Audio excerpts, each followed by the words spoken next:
No, I'm going to pull your ear. I'm going to pull your ear. You better behave. Let other people eat. Now, this is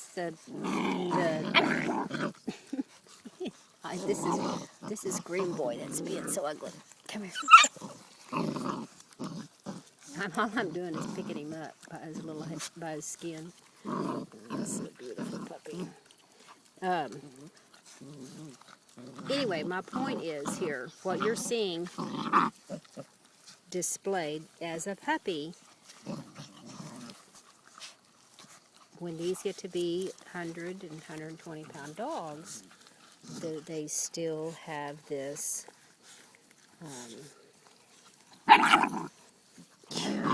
this is this Green Boy is fussing.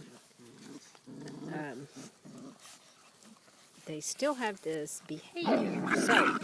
So, and as an adult dog, unless you've maintained control, you don't hear he's over here loving on me now.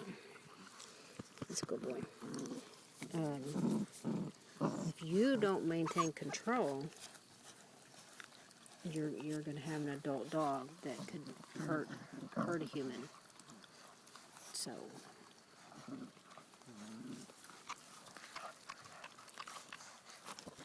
And none of these puppies are starving. Whoa. Kira just went pooing. It was kind of thin. They probably shouldn't be eating all this meat. Although this isn't horse, this is cow. I'm just sitting out here with them, petting them. I'm just petting them. See how good this Green Boy is doing now? This is Green Boy. See how he's just sitting here eating. He's being good. He doesn't feel like he needs to growl at anybody. This is Green Girl. That's Mabel. She must have got her belly full. What's the matter, Mabel? I swear she knows her name.